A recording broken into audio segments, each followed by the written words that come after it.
அஞ்சு விரல்களை கோத்து நாம 10 விரலானோ மணக்கோலத்தில் பார்த்தா அந்த சின்ன பொண்ண காணோம். சில நாளில் நீ என் தாயே, சில நாளில் நீ என் சேயே.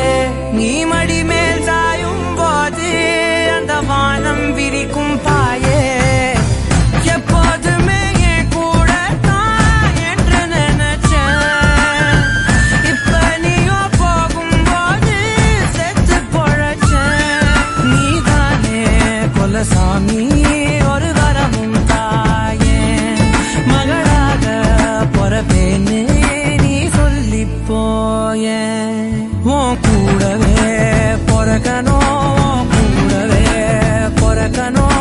உனக்காக நான் இருக்கணும்.